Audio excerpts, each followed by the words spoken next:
नमस्कार दोस्तों, स्वागत है आपका हमारे चैनल हिंदू कुल में। दोस्तों, क्या आप जानते हैं कि भगवान शंकर के 12 ज्योतिर्लिंगों में से एक ज्योतिर्लिंग की स्थापना स्वयं भगवान श्री राम ने की थी। क्या आप उस शिवलिंग का नाम जानते हैं?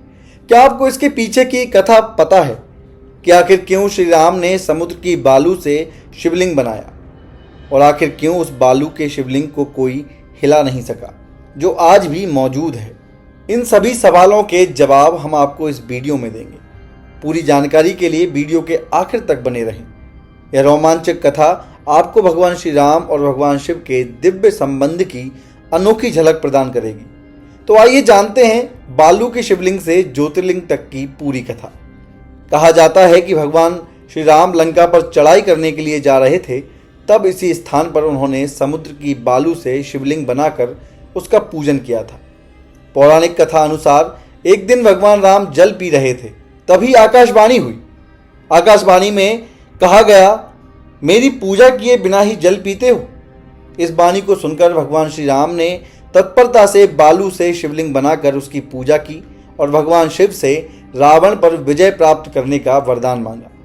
भगवान शिव ने प्रसन्न होकर यह वरदान भगवान श्री राम को दे दिया। लोक कल्याणार्थ ज्योतिर्लिंग के रूप में वहां निवास करने की प्रार्थना स्वीकार कर ली।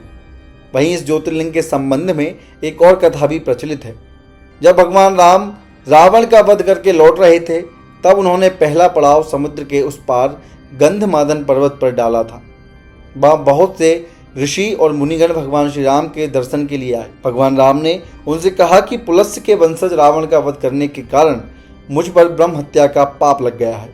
कृपया मुझे इससे निवृत्ति का कोई उपाय बताइए। सारे ऋषियों और मुनियों ने एक स्वर में कहा कि आप यहाँ शिवलिंग की स्थापना करें, इससे आप ब्रह्म हत्या के पाप से मुक्त हो जाएंगे। भगवान राम ने उनकी बात मानकर हनुमान जी को कैलाश पर्वत पर जाकर शिवलिंग लाने का आदेश दिया। हनुमान जी वहां पहुंचे, किंतु भगवान शिव के दर्शन नहीं हुए, इसलिए उन्होंने तपस्या शुरू कर दी। कुछ समय पश्चात शिव जी के दर्शन प्राप्त कर हनुमान जी शिवलिंग लेकर लौटे, लेकिन तब तक सीता जी द्वारा शुभ मुहूर्त बीत जाने की आशंका में शिवलिंग की स्थापना हो चुकी थी। हनुमान जी को यह देखकर बहुत दुख हुआ और उन्होंने अपनी व्यथा राम जी से कही। भगवान राम ने हनुमान जी को बताया कि यदि तुम चाहो तो शिवलिंग को यहाँ से उखाड़ कर हटा सकते हो। हनुमान जी ने प्रयास भी किया, किंतु वह शिवलिंग को ज्यों का त्यों अडिग रहा और टस से मस नहीं हुआ।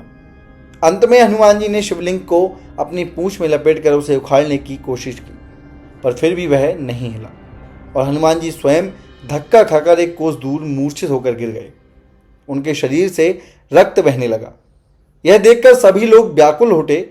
माता सीता जी पुत्र से भी प्यारे हनुमान जी के शरीर पर हाथ फेरती हुई विलाप करने लगी। मूर्छा दूर होने पर हनुमान जी ने भगवान राम को परम ब्रह्म के रूप में देखा। भगवान ने उन्हें शंकर जी की महिमा बताकर प्रबोध किया और हनुमान जी द्वारा लाए गए शिवलिंग की स्थापना भी वहीं पास में कर दी गई।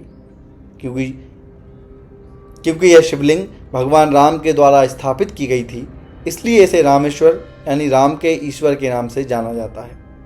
तो दोस्तों, यह थी भगवान राम द्वारा स्थापित रामेश्वर ज्योतिर्लिंग की कथा। अगर आपको हमारी यह कथा पसंद आई हो तो वीडियो को लाइक व शेयर करें और हमारे चैनल को सब्सक्राइब करके बेल आइकन को दबाना न भूलें। धन्यवाद।